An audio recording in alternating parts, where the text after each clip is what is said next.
Assalamualaikum warahmatullahi wabarakatuh. Selamat siang, salam sejahtera buat kita semua. Bapak Ibu yang saya hormati, pada kesempatan ini saya ingin menjelaskan mengenai uh, summary atau ringkasan atau garis-garis besar dari materi yang akan kita diskusikan pada kelas online, topik penulisan soal dan pembuatan tes daring. Jadi untuk tahapan dari perkuliahan online kita adalah ada 3 tahapan. Yang pertama itu adalah penyusunan indikator soal. Nanti pada saat penyusunan indikator soal ini, kita akan membahas materi mengenai taksonomi belum revisi, kemudian bagaimana melakukan analisis kompetensi dasar, kemudian menyusun indikator soal. Nah, kemudian tahap kedua ini adalah penyusunan soal. Nanti materi yang akan kita bahas adalah kaidah-kaidah penyusunan soal pilihan ganda, kaidah-kaidah penyusunan soal uraian, dan penyusunan soal. Kemudian tahap ketiga adalah pembuatan tes daring. Nah, nanti kita akan menggunakan aplikasi Google Form, jadi kita akan membahas mengenai teknik penyusunan tes daring dengan menggunakan Google Form. Nah, Bapak Ibu sekalian, untuk tahap pertama yaitu penyusunan indikator soal. Nah, kita nanti akan membahas taksonomi belum revisi. Kenapa? Karena Bapak Ibu sebelum bisa menganalisis kompetensi dasar, Bapak Ibu harus memahami dulu apa yang dimaksud dengan level kognitif dan apa bedanya level kognitif 1 dengan level kognitif lainnya.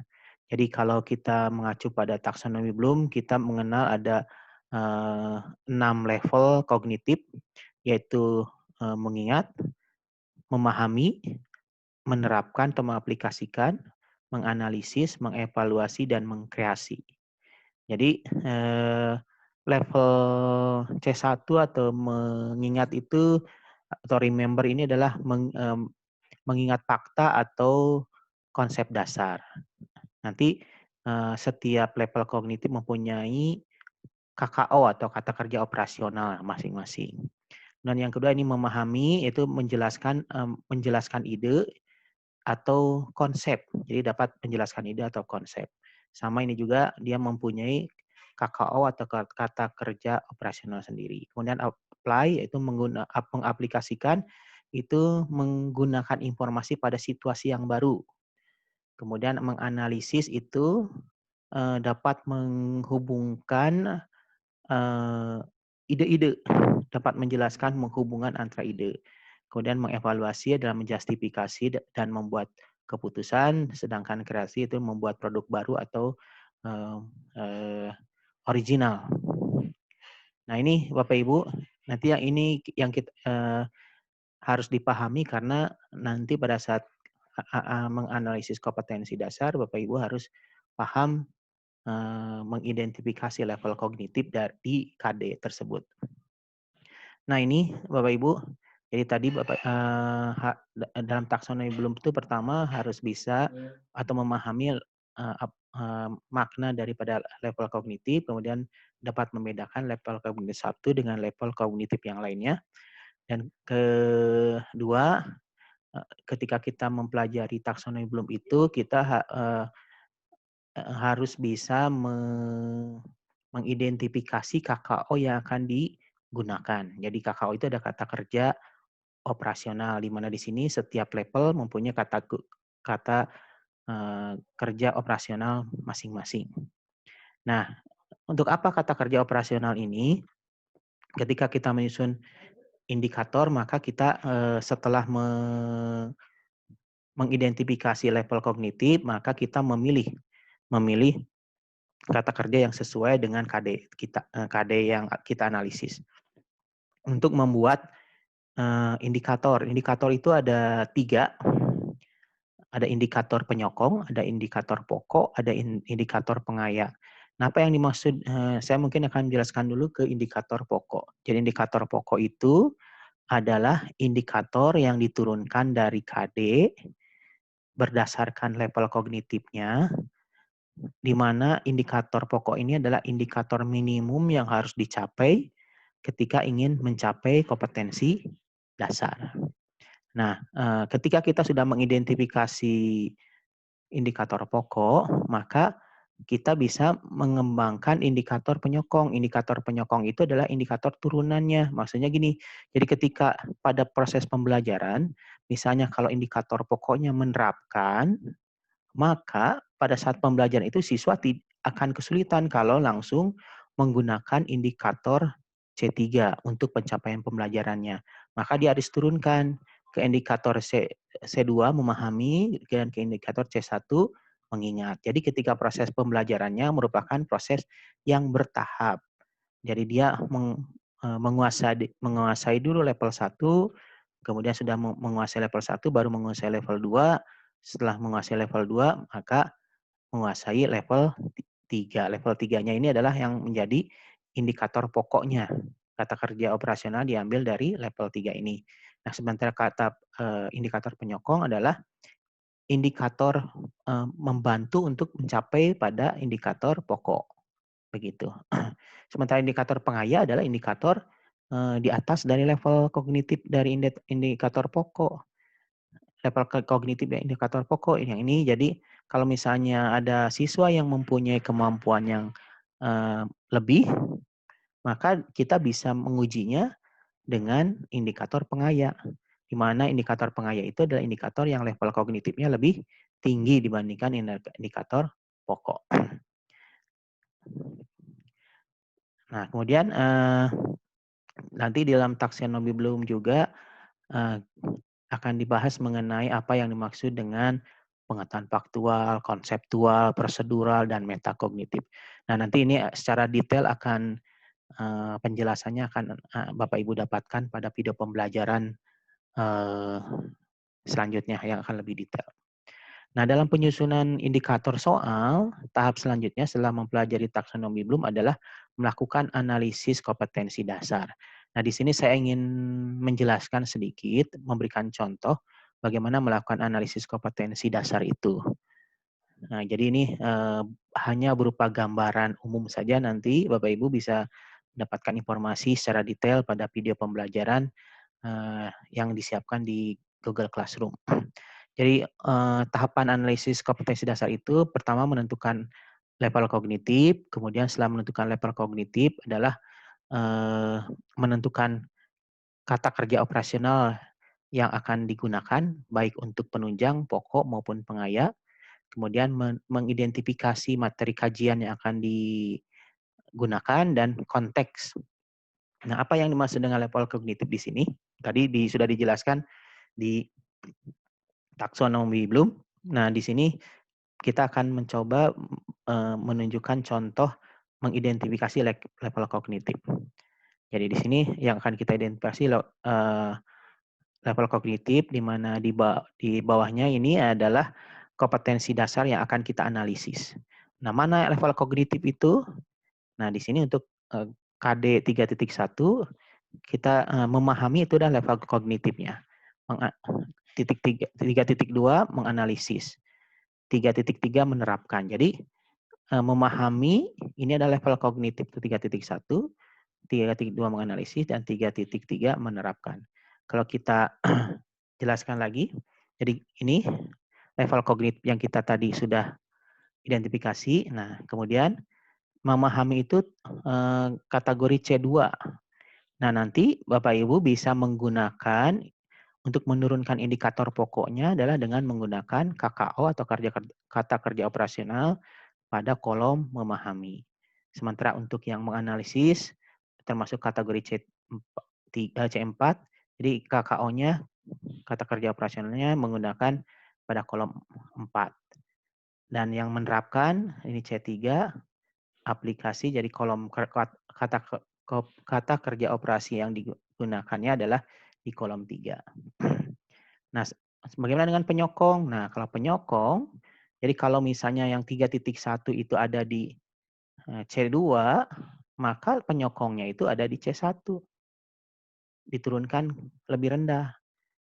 Kalau yang menerapkan berarti di C2 dan C1.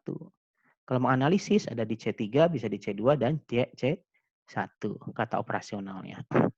Nah, kalau yang pengaya berarti di atasnya.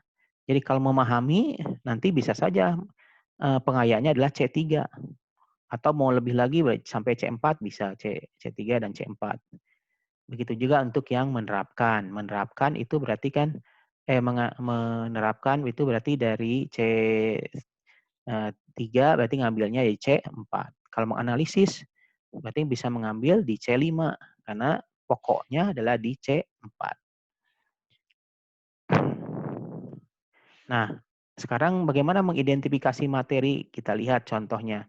Di kompetensi dasar 3.1 materinya apa saja? Kita lihat. Jadi di dalam kompetensi dasar 3.1 materinya ada ruang lingkup biologi, ada metode ilmiah, ada keselamatan kerja. Jadi pada kompetensi dasar 3.1 ada 3 materi. Sementara untuk di 3.2 itu adalah keanekaragaman hayati. Satu materi, tapi ada sub-subnya. Ada keanekaragaman hayati gen, keanekaragaman hayati jenis, dan ekosistem. Kemudian juga sama di 3.3 itu mengenai virus. Subnya adalah ciri, replikasi, dan peran virus itu sendiri. Nah, sekarang konteksnya. Nah, konteksnya yang mana ini? Nah, konteksnya di sini. Pada 3.1 konteksnya adalah kehidupan sehari-hari. Kalau 3.2 konteksnya adalah keanekaragaman di Indonesia. Sementara 3.3 adalah konteksnya adalah aspek kesehatan masyarakat. Jadi pada analisis kompetensi dasar itu, Bapak Ibu nanti mengidentifikasi level kognitifnya, mengidentifikasi kata kerja operasional yang akan digunakan, baik untuk penyokong, pokok, dan pengaya, kemudian mengidentifikasi materi, dan mengidentifikasi konteksnya. Nah, setelah menganalisis kompetensi dasar, maka Bapak Ibu melanjutkannya dengan menyusun indikator. Nah, saya juga di sini menjelaskan secara umum saja mengenai bagaimana menyusun indikator. Misalnya, kita akan menyusun indikator untuk kompetensi dasar ini. Jadi memahami tentang ruang lingkup biologi, bla bla bla bla, metode ilmiah dan prinsip keselamatan kerja berdasarkan pengamatan dan dalam kehidupan sehari-hari. Nah, kita tadi sudah mengidentifikasi level kognitifnya. Level kognitifnya adalah memahami, berarti dia termasuk C2. Nah, dari C2 ini kita mengambil kata kerja operasionalnya di kolom C2. Misalnya saya mengambil mencontohkan.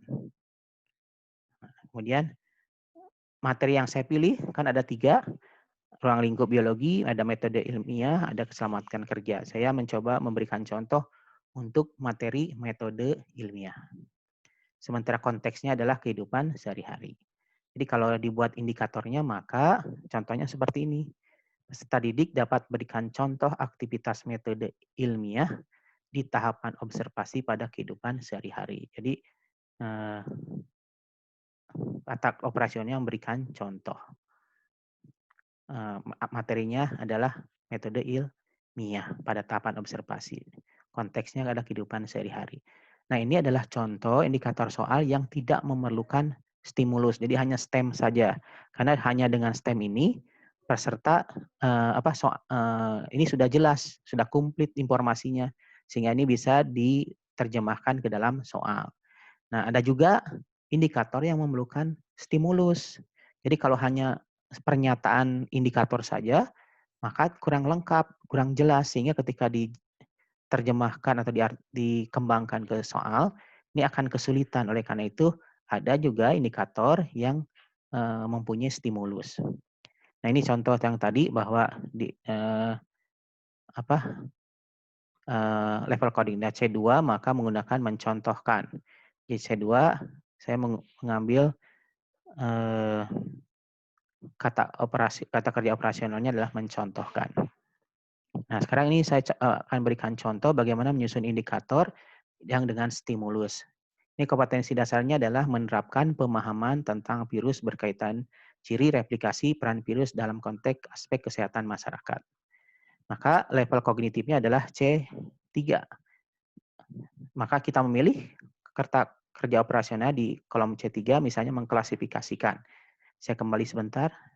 C3 mengklasifikasikan. Nah ini adalah kata kerja operasional yang dipakai.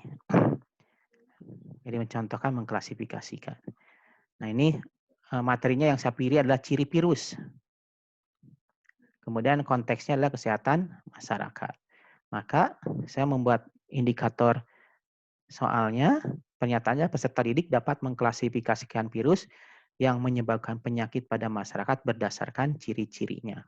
Nah, tapi kalau kita hanya pernyataan ini saja, maka kurang lengkap informasinya. Bagaimana mengklasifikasikannya, mana ciri-cirinya, tidak ada di sini. Oleh karena itu, perlu ada stimulus, maka dibuatlah stimulus. Jadi indikatornya, stimulusnya disajikan 5 jenis virus beserta ciri-cirinya. Peserta dapat mengklasifikasikan virus yang menyebabkan penyakit pada masyarakat berdasarkan ciri-cirinya. Begitu. Nah, ini adalah menyusun indikator soal dari indikator pokok. Nah, nanti ketika menyusun indikator penunjang, maka tinggal menurunkan saja level kognitifnya ke level kognitif di bawahnya. Nah, kemudian selanjutnya ada kuis. Nah, kuis ini tidak bermaksud untuk menilai atau mengevaluasi, tapi sifatnya latihan. Karena di dalam lat kuis itu diurutkan berdasarkan tahapan untuk penyusunan indikator soal. Nah, selanjutnya itu ada penyusunan soal. Nah, penyusunan soal itu nanti materi yang akan dibahas ada kaidah-kaidah penyusunan pilihan ganda, kaidah penyusunan soal uraian, dan penyusunan soal itu sendiri. Nah, materi yang akan dibahas adalah kaidah penyusunan soal. Ini nanti ada kaidah mengenai materinya, kaidah mengenai konstruksi soalnya, kaidah mengenai bahasanya. Mungkin di sini tidak dijelaskan secara detail karena ada 14 kaidah yang nanti akan dibahas dalam video pembelajaran itu. Nanti Bapak Ibu akan mendapatkan informasi detail di video pembelajaran. Nah, kemudian untuk penyusunan indikatornya, penyusunan soalnya itu sendiri, ini nanti akan menggunakan indikator soal yang Bapak Ibu buat di tahap sebelumnya dan kaidah penyusunan soal yang Bapak Ibu pelajari pada tahap kedua ini. Maka disusunlah soalnya. Begitu. Dan tahap ketiga adalah pembuatan tes daring. Nah, di sini materinya adalah teknik penyusunan tes daring dengan Google Form. Nanti Bapak Ibu akan mendapatkan video tutorial mengenai pembuatan tes daring menggunakan Google Form yang dilakukan tahap demi tahap. Jadi Bapak Ibu bisa menggunakan video ini sebagai tutorial bagaimana membuat tes daring, tes online.